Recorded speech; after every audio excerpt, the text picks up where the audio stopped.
تو عصمت کے حوالے سے بات چل رہی تھی نا کہ معصوم ہونا کیوں ضروری ہے. اگر نبی معصوم نہیں ہوں گے، خدا نہ خواستہ ان سے گناہ سرزد ہوگا تو لوگ ان پر اعتماد نہیں کریں گے، اور جب اعتماد نہیں کریں گے تو اللہ نے تو رسول اللہ صلی اللہ علیہ وسلم کو اس لیے بھیجا ہے کہ میرا پیغام یہ لوگوں تک پہنچائیں اور لوگ میرے پیغام کو مانیں، اس پر ایمان لائیں، اس پر عمل کریں تاکہ کامیاب ہو جائیں. تو یہ سارا مقصد ہی فوت ہو جائے گا اگر ہم نبیوں کے حوالے سے عصمت والا اور معصوم ہونے والا عقیدہ نہ مانیں. چوتھا عنوان ہے خاتم الانبیاء صلی اللہ علیہ وسلم. یاد رکھیے اہل سنت کا یہ عقیدہ ہے کہ آدم علیہ السلام سے جو اللہ پاک نے رسالت کا ایک نظم شروع کیا تھا، ایک اپنا ایک ترتیب شروع کی تھی، وہ جناب محمد رسول اللہ صلی اللہ علیہ وسلم پر آ کر ختم ہو گئی. آپ علیہ السلام آخری نبی ہیں، آپ کے بعد کوئی نبی نہیں ہے، کسی بھی اعتبار سے نہیں ہے، کسی حیثیت سے نہیں ہے، ذلی معروضی کوئی چکر نہیں ہے. آپ صلی اللہ علیہ وسلم آخری نبی ہیں. آپ کے بعد نبوت کے جتنے بھی معنی تھے وہ اللہ کے نبی صلی اللہ علیہ وسلم پر بند اور ختم ہو گئے. اس کا مطلب یہ ہوا کہ رسول اللہ صلی اللہ علیہ وسلم انسانیت کی کامیابی کے لیے جو نظام لائے، اس نظام کے بعد گارنٹی یافتہ کوئی نظام نہیں ہے، گارنٹی یافتہ کوئی نظام نہیں. میں یہاں مثال دیتا ہوں. سیدنا عمر فاروق رضی اللہ تعالیٰ عنہ کا مشہور واقعہ آپ لوگوں نے پڑھا ہوا ہوگا، سنا ہوا ہوگا کہ تورات پڑھ رہے، تورات کی تلاوت کر رہے. بھائی تورات آسمانی کتاب ہے، ہاں نبی پر نازل ہوئی ہے. میرا اور آپ کا تورات پر ایمان لانا ضروری ہے کہ نہیں؟ جب تک میرا اور آپ کا تورات پر ایمان نہ ہو میں مسلمان نہیں، آپ مسلمان نہیں ہیں. اتنی اہم بات ہے. اور عمر فاروق رضی اللہ تعالیٰ تورات کی تلاوت کر رہے ہیں. رسول اللہ صلی اللہ علیہ وسلم نے دیکھا، ناراض ہوئے. روایات میں آتا ہے اس قدر ناراض ہوئے کہ آپ کا چہرہ مبارک کا رنگ مبارک متغیر ہو گیا. کیوں ناراض ہو رہے ہیں؟ کیوں بھائی؟ کیا وہ کوئی ناول پڑھ رہے ہیں خدا نہ خواستہ، کوئی ڈائجسٹ پڑھ رہے ہیں، کوئی کہانی پڑھ رہے ہیں، قصہ پڑھ رہے ہیں؟ نہیں نہیں، وہ ایک آسمانی کتاب پڑھ رہے ہیں. رسول اللہ صلی اللہ علیہ وسلم ناراض کیوں ہو رہے ہیں؟ آپ فرما رہے ہیں عمر کیا قرآن کے ہوتے ہوئے تمہیں تورات کی ضرورت ہے؟ کیا تمہاری ہدایت کے لیے قرآن کافی نہیں ہے؟ اور بھائی عمر جیسے صحابی ہوں، تورات جیسی کتاب ہو، قرآن کی موجودگی میں پیغمبر پڑھنے کی اجازت نہیں دے رہے. جو نظام محمد الرسول اللہ صلی اللہ علیہ وسلم لے کر آئے ہیں اس نظام کا تعلق تعلیم کے ساتھ ہو، اس نظام کا تعلق تجارت کے ساتھ ہو، اس نظام کا تعلق عبادات کے ساتھ ہو، میرے معاملات کے ساتھ ہو، وکالت کے ساتھ ہو، عدالت کے ساتھ ہو، کسی بھی چیز کے ساتھ. جو نظام رسول اللہ صلی اللہ علیہ وسلم لے کر آئے ہیں اس نظام کے مقابلے میں ہم کسی اور نظام کو کیسے قبول کر سکتے ہیں، اور وہ کیسے ہمارے کام آ سکتا ہے؟ جب عمر جیسی شخصیت کو قرآن کی موجودگی میں تورات پڑھنے کی اجازت نہیں مل رہی تو مجھے اسلام کے نظام کے مقابلے میں یہودیوں کے نظام کو لینے کی کیسے اجازت دی جا سکتی؟ سمجھ رہے ہیں؟ اب آپ دیکھ لیں، نظام تعلیم ان کا نہیں، نظام تعلیم ان کا نہیں، نصاب تعلیم ان کا نہیں، نظام عدالت ان کا نہیں، نظام حکومت سب کچھ تو ان کا ہے. ہمارے پاس تو کچھ بھی اپنا نہیں ہے. ایک مسلمان قوم جس کو اللہ نے خاتم النبیین نبی دیے اور ختم نبوت کے صدقے آخری کامیاب ترین نظام دیا، اور یہ قوم اس نبی کو تو خاتم النبیین مانتی ہے، نبی کو تو خاتم النبیین مانتی ہے، لیکن اس خاتم النبیین کے دیے ہوئے نظام کو آخری کامیاب نظام نہیں مانتی، اور کہتی ہے جناب اتنا پرانا نظام ہے، یہ تو اتنا پرانا نظام ہے، یہ تو جناب 1450 سال کا پہلے کا زمان نظام ہے. اب تو دنیا بڑی بدل گئی ہے، تبدیلی آ گئی ہے، دنیا چاند پر پہنچ گئی ہے وغیرہ وغیرہ، اب تو نیا نظام ہونا چاہیے. اب نتیجہ ہمارے سامنے ہے کہ وہ نہ خدا ہی ملا نہ وصال سن. کیا ہے وہ پورا شعر؟ ہاں، کبھی ان کے در کبھی ان کے در، غم عاشقی تیرا شکریہ میں کہاں کہاں سے گزر گئی. تو ہم نے اللہ کے نبی صلی اللہ علیہ وسلم کے مقابلے میں اور نظام کو ترجیح دی جس نظام کی بنیاد پر بلال جیسے رضی اللہ تعالیٰ عنہ غلام حبشی، مکہ میں خاندان نہیں، مکہ میں تجارت نہیں، کچھ بھی نہیں، اس نظام کی بنیاد پر وہ کامیاب ہوئے، پیغمبر جنت میں جا رہے ہیں. بلال رضی اللہ تعالیٰ عنہ کی قدموں کی آہٹ کو اللہ کے نبی جنت میں محسوس کرتے ہیں. عمر جیسا عظیم انسان بلال رضی اللہ تعالیٰ عنہ کو یا سیدی بلال کہہ کر پکارتا ہے. ہاں جی، یہ سعادت کسی اور صحابی کو حاصل نہیں ہے، کسی بھی صحابی کو حاصل نہیں ہے. صدیق اکبر رضی اللہ تعالیٰ عنہ کو یہ سعادت تو حاصل ہے کہ وہ نیچے تھے، پیغمبر ان کے کندھوں پر تھے، لیکن یہ سعادت کسی کو حاصل نہیں کہ پیغمبر نیچے ہوں اور وہ صحابی اوپر ہوں. سوائے بلال رضی اللہ تعالیٰ عنہ کے کہ نبی علیہ الصلوۃ والسلام حرم کے صحن میں کھڑے ہیں اور بلال رضی اللہ تعالیٰ عنہ کعبۃ اللہ کی چھت پر کھڑے ہو کے اذان دے رہے ہیں۔ کتنی سعادت ہے! یہ سعادت ان کو کیوں ملی؟ انہوں نے اس نظام کو اپنایا ہے جو نظام رسول اللہ صلی اللہ علیہ وسلم لے کر آئے ہیں۔ اور دوسری طرف ابو جہل کا لقب کس نے دیا تھا؟ رسول اللہ صلی اللہ علیہ وسلم نے۔ وہ اپنے آپ کو ابو الحکم کہتا تھا۔ ابو الحکم حکمتوں کا باپ، دانائیوں کا باپ۔ ابو لہب اتنا روشن چہرہ تھا، لہب انگارے کو کہتے ہیں، انگارہ، چمکتے ہوئے انگارے کی طرح خوبصورت تھا۔ خوبصورتی، مکہ کا سردار ہونا، ہاں جی، نبی علیہ السلام کا چچا ہونا، بڑا تاجر ہونا، سب کچھ ہونا نہیں کام آیا، ناکام ہے، ناکام ترین ہے، کیونکہ رسول اللہ صلی اللہ علیہ وسلم کے لائے نظام کو نہیں مانا۔ مجھے سمجھ آ گئی ہے؟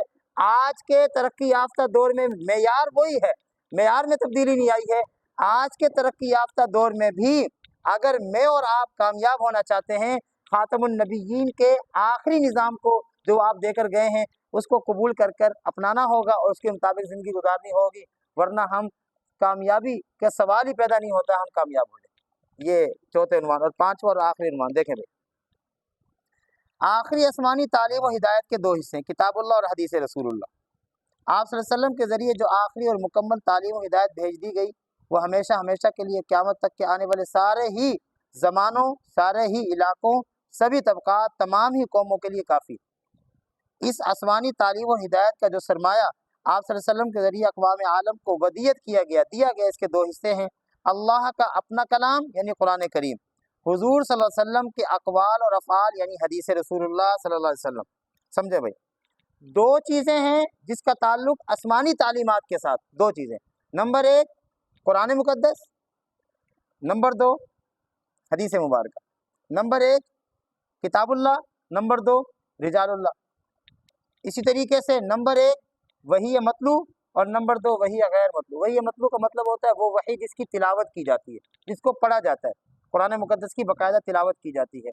اور وحی غیر مطلوع حدیث مبارکہ، تو حدیث مبارکہ کو باقاعدہ پڑھا نہیں جاتا، باقاعدہ اس کی تلاوت نہیں کی۔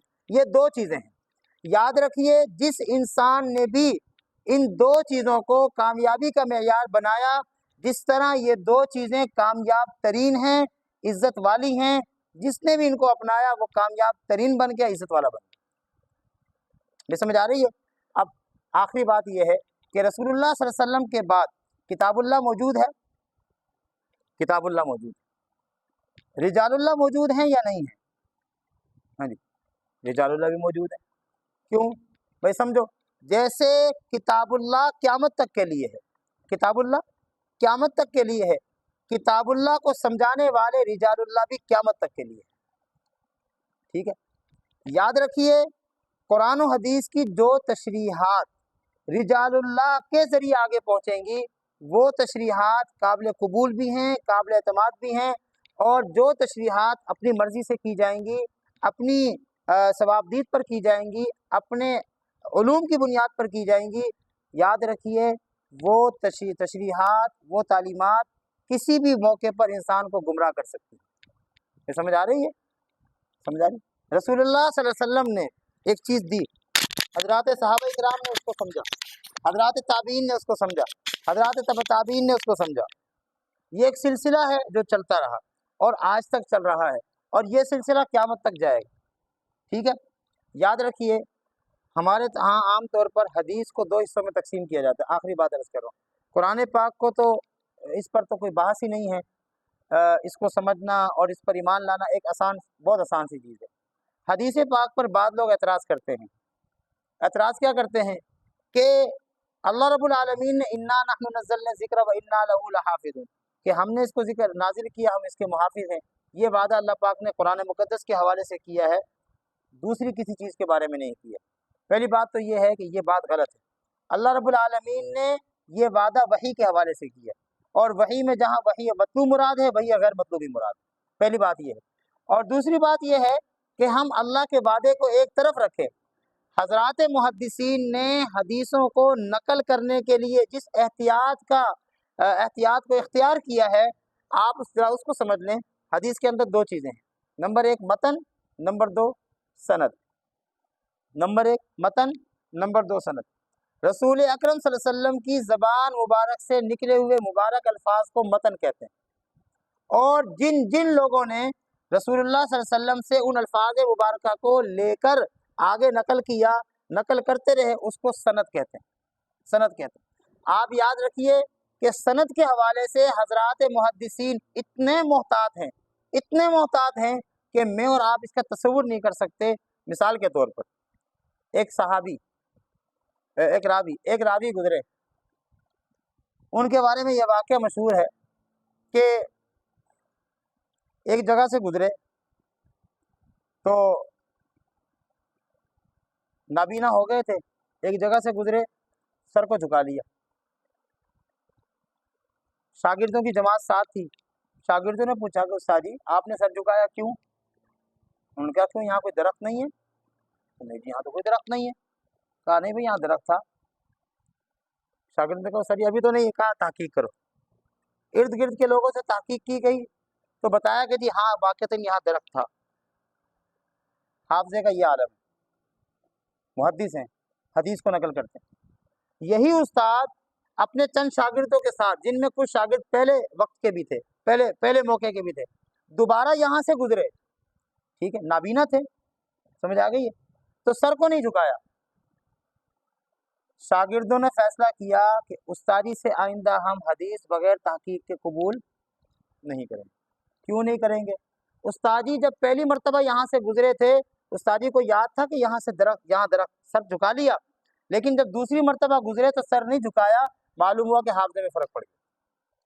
اتنی سی بات پر ان سے حدیث نہ لینے کا فیصلہ کر دیا کہ ممکن ہے کہ استادی چونکہ نابینا ہو گئے، دیکھ تو نہیں رہے، اپنے حافظے کی بنیاد پر حدیث کو نقل کر رہے ہیں، کتاب سے دیکھ کے تو نہیں نقل کر رہے، اور حافظے کی بنیاد پہ نقل کر رہے ہیں، تو حافظے میں ممکن ہے فرق پڑ گیا ہو، اور فرق پڑنے کی وجہ سے ممکن ہے حدیث میں کوئی غلط بات یا حدیث کو بھول کر کچھ غلط نقل کر دیں، لہذا شاگردوں نے فیصلہ کیا کہ آئندہ وہ ساری حدیثیں اب کے بعد کی جو حدیثیں قبول نہیں کریں گے۔ اس قدر احتیاط کا عالم، ٹھیک ہے نا جی۔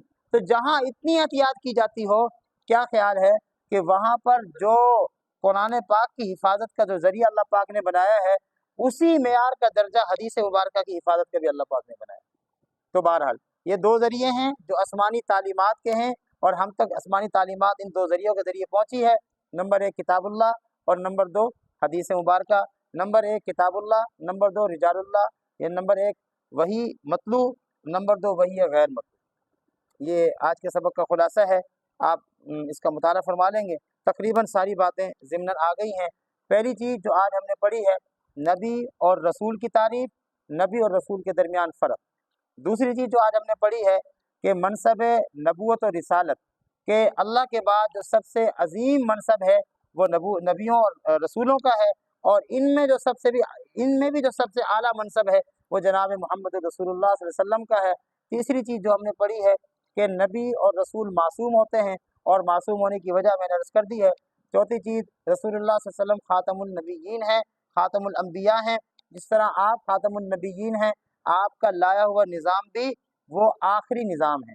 اس نظام کے بعد اس معیار کا کامیاب ترین نظام کا تصور بھی نہیں کیا جا سکتا۔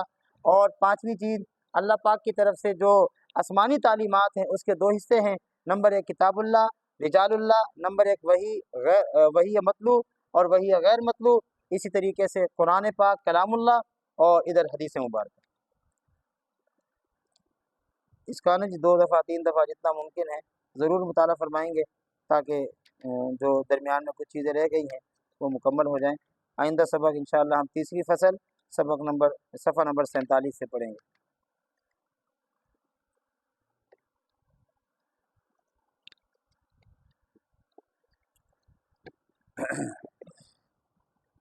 بسم اللہ الرحمن الرحیم، الحمدللہ رب العالمین الرحمن الرحیم مالک یوم الدین، اللہم صلی علی محمد النبی الامی وعلی آلہ وسلم تسلیما، اللہم ربنا آتنا فی الدنیا حسنہ وفی الآخرۃ حسنۃ وقنا عذاب النار۔ اے اللہ ہمارے کہنے سننے کو قبول فرما، آنے جانے کو قبول فرما، بیٹھنے کو قبول فرما، سیکھنے سکھانے کو قبول فرما۔ یا اللہ اس عمل کو ہمارے لیے، ہمارے بچوں کے لیے، ہمارے خاندان کے لیے کامیابی کا اور نجات کا ذریعہ بنا۔ یا اللہ دنیا آخرت میں ترقی کا ذریعہ بنا۔ یا اللہ ہم علم سیکھ رہے ہیں تاکہ ہم جس شعبے سے تعلق رکھتے ہیں اس شعبے میں آپ کے احکامات اور نبی علیہ السلام کے طریقوں کو زندہ کر سکیں، اس کے مطابق زندگی گزار سکیں۔ یا الہ العالمین ہمیں ہمت عطا فرما، توفیق عطا فرما۔ یا الہ العالمین اپنے علم پر ساری زندگی عمل کرنے کی توفیق عطا فرما۔ صلی اللہ تعالی علی خیر خلقہ محمد وعلی آلہ واصحابہ اجمعین۔